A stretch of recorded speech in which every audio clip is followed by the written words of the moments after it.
Hello, today you join me at Tamar Caravan Centre where I'm taking out one of the brand new hire vans. This is one of the bespoke NCC approved camper vans, really well spec'd and at a very good price. You might have seen me talk about them before, but does it live up to the hype? How is it? How does it perform as a camper van? Today I'm going to find out, I'm going to take it away, test it out and see if it's actually worth the money, to see if it's something I personally would like to buy myself. So let's take it away and see what I think.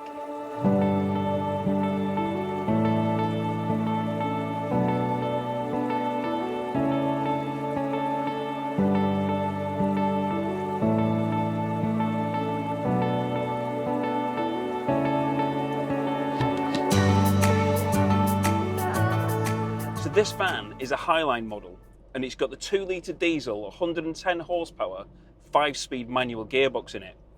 And it's a registered motor caravan with the DVLA, type approved vehicle, having gone through the stringent safety tests which are required and undergone several enhancements to ensure compliance to these strict tests. This is no ordinary panel van conversion. It's 4 passenger carrying seats and 4 berth camper van, which I will go into a lot more detail a little bit later on. Firstly, the drive, and with this being the T6.1, it is a very smooth ride as you would expect. It's not lacking in power despite being the 110 horsepower model. Is it the one I'd go for? We shall see at the end. But this has got the full conversion, all my stuff in it. It's got full diesel tank, it's got full water tank, full gas tank, and it's absolutely fine. It is no problem at all. The steering is light, and as it hasn't been slammed on cheap springs and huge wheels, the ride is actually really smooth. Gliding along our totally pothole-free, smooth roads we're really lucky to have in the UK. Gliding over the potholes we are absolutely littered through with the poor English roads. Now, actually, inside the vehicle, as far as driving is concerned, it's got the air conditioning, which is absolutely great. Hopefully, we're going to be needing that in the coming months. It's got front and rear parking sensors to ensure that you are going to be able to park. It is a relatively big vehicle, so those parking aids really can come in useful. Unfortunately, it hasn't got the reversing camera, but that is something VW are struggling with producing at the moment. It's got Apple CarPlay, which is really good. As you might know, it is one of my favourites. I really like to use the Apple CarPlay and Waze for my navigation to alert me of any potential dangers and traffic on the roads. It's got cruise control and a limiter. So as far as the actual driving itself is concerned, what more could you really want? It's really comfy. Heated seats. I'd want heated seats. We expect all this with a modern vehicle, but what about the campervan conversion? Well, let's park up and go into that in a little bit more detail.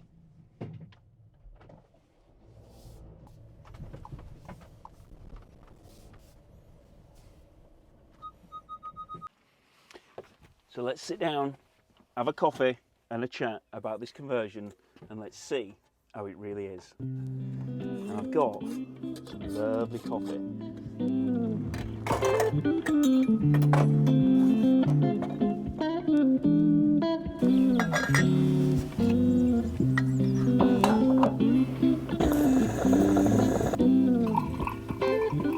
Coffee made. Now this is something I absolutely love about this van. The storage of the Lock-8 table is absolutely brilliant. It just means that you can have a table which you can not only use in the van, but also outside of it as well, which means you're not constrained. So let's talk a little bit more about this conversion. Now, as far as this conversion is concerned, we've obviously talked about this before, and I'm not going to talk about the superior safety quality today, or the fact that this is actually really well priced for the actual quality which you get.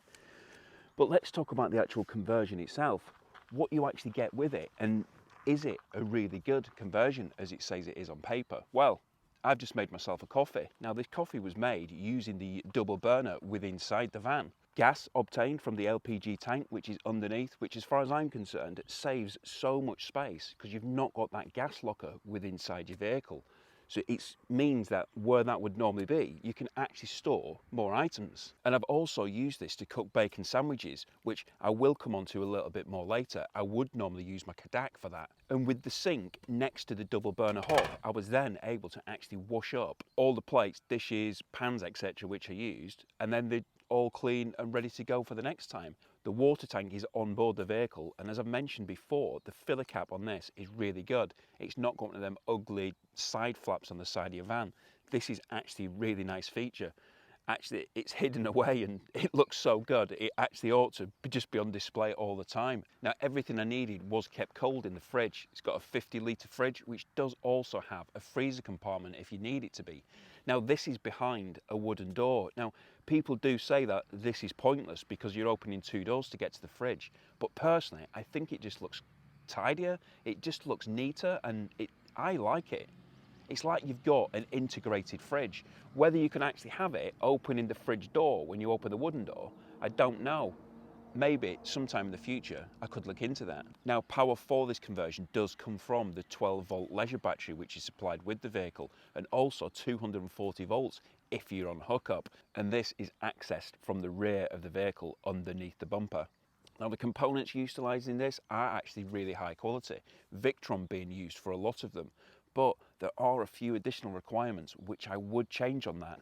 See, this isn't all perfect, but I will come on to that in a moment. Now, two big factors as far as a campervan conversion is concerned is the sleeping arrangements. So you've obviously got the pop-top bed, and then you've also got what bed you're going to have downstairs, even though there aren't any stairs, but you know what I mean. Now, this conversion downstairs does feature the rib seatbelt, which has been properly tested. The bed folds flat, which means there is no seat buckles or seat ridges in your way to give you an uncomfortable sleep like you can get on some of the rock and roll beds. Now, you don't need a mattress topper, but comfort is very personal, so maybe you do. But as far as I'm concerned, I don't actually need one. I'm comfortable enough even without. And with this being the rib bed, it does give you that far greater storage capacity behind the seat, which can be divided in two if you so wish, like I've done here. But you don't need to fold that down. You can actually have it as just one big compartment. It just gives you a far greater area to store that luggage.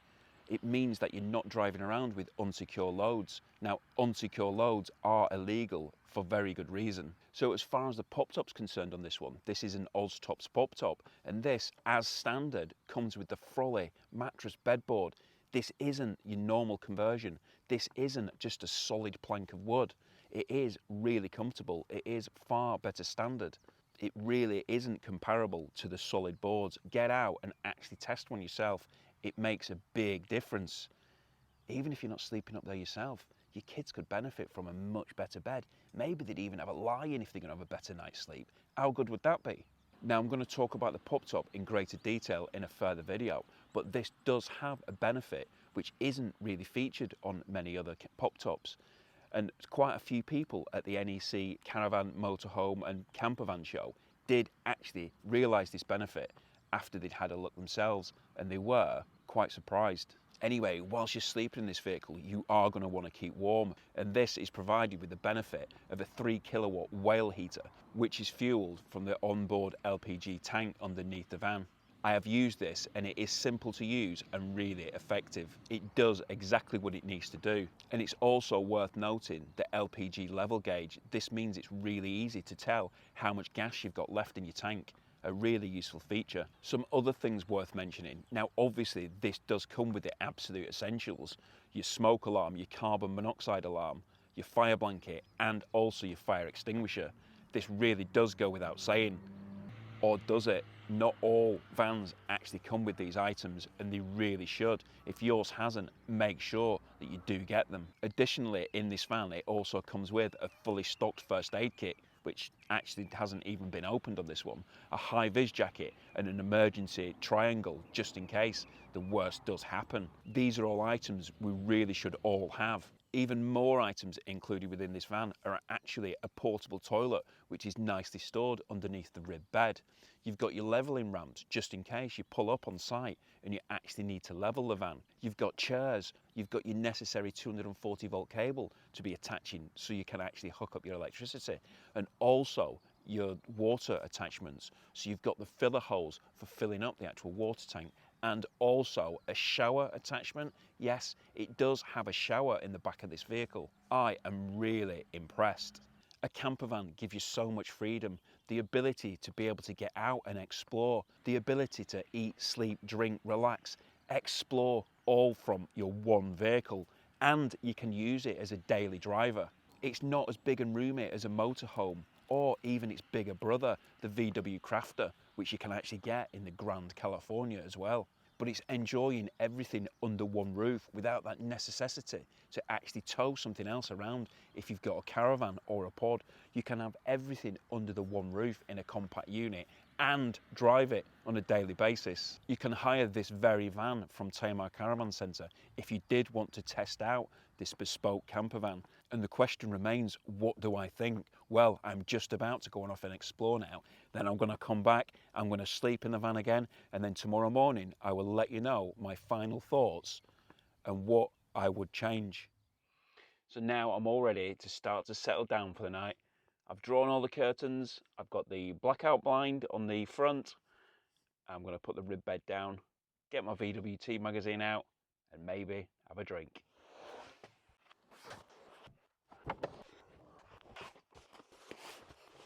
So I've got a comfy rib bed here, or I've got the pop top with the Frolly sprung mattress, which is absolutely perfect, but I'm going to leave that to the kids. Now look at this, something which you don't get in all conversions. You can actually open the fridge with the bed down. Now that might sound really stupid, but some conversions you can't actually open the fridge. Now this one, oof, nice and cold. I can open the fridge and get my milk out. Campervan, my happy place. And I can sit down and relax. And this is another beauty about the rib bed. Now the rib bed, this here positions, I can have it in different positions. So I can chill out, I can have a drink in one hand, and I can have my VWT in the other. Lovely. It's a bit dark, can't quite see that. Don't you worry about that. Got my reading light. Blooming lovely. Excellent. I can look at what I'm going to spend my money on next. Perfect. Anyway, that's enough for tonight. Got a busy day tomorrow. Turn the lights off and off to bed. Night night. See you in the morning.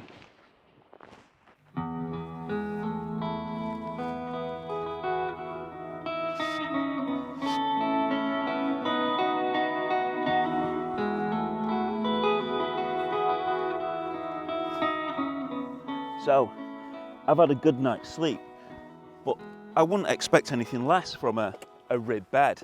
The rib bed is really comfortable, and I've tested out the Frolly mattress in the pop top, and that is also comfortable as well, although it's a bit chilly this morning. And I've got bed head, as you can see. Now, my experience of this van has been fantastic. I've actually had it for a few days now, and I have really tested it out. It's got all the features which you'd expect from a modern camper van, and they're all really easy to use. But is there anything that I would change? Well, there actually is. But don't get me wrong, these are all things which you can spec from your factory order. As far as the pop top's concerned, it is really good pop top with the Frolly mattress, very comfy. The scenic canvas, I think, is a must.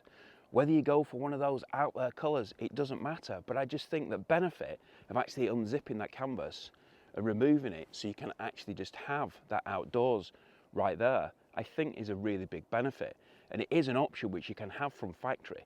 So that is something which I would recommend you having. And also an external barbecue point. Like I mentioned when I was doing my cooking, I do like to cook on a Kadak outside the van. So having that tap off for the barbecue externally would be really beneficial. So that again is something which I would go for. And that also gives the possibility of a hot external shower away from the back of the vehicle. Now, as we've seen, this has got 12 volts and 240 volts. However, the 240 volts is purely only when you're actually on electrical hookup. So I think the specification to include an inverter, for me, would definitely be my personal choice. The ability to be able to use your appliances from 240 volts, for me, charging up my computer, my laptop and things like that, when I'm away, when I'm doing some work or some editing, for instance, something like that. Just that ability to be able to plug in 240 volts. Not everything runs on 12 volts.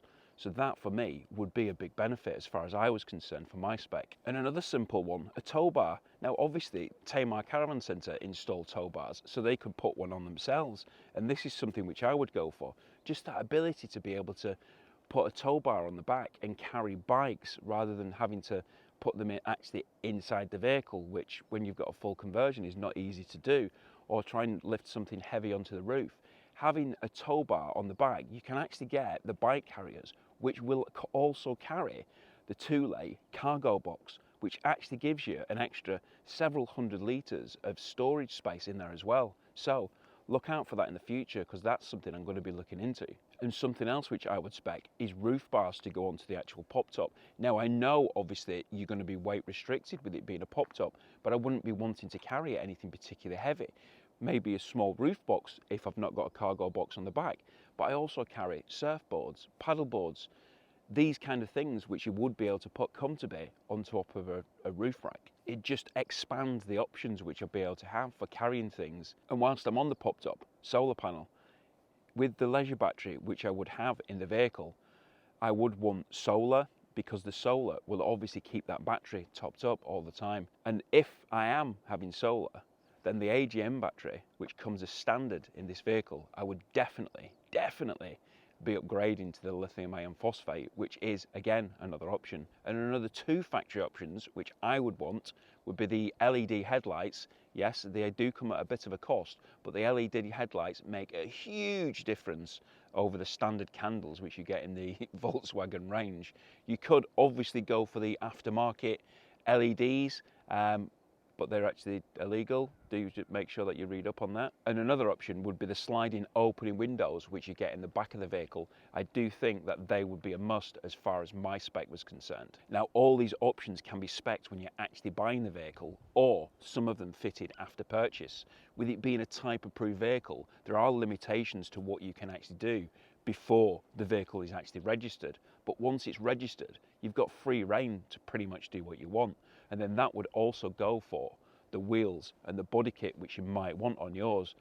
And to be truthful, I do think that I would want some form of Sportline kit, maybe the Urban body kit, Leighton Vans kit, something like that, just to transform that front end. I do think it makes a big difference. I wouldn't be going over the top, but that's something which I would do to mine. But it's all down to personal preference. This van doesn't come out of the showroom all bling and no camper van. It is a camper van at heart. It's got all the necessary things which you need for a camper van. NCC approved, full safety checks. It has got the safety measures which you won't find on many other camper vans.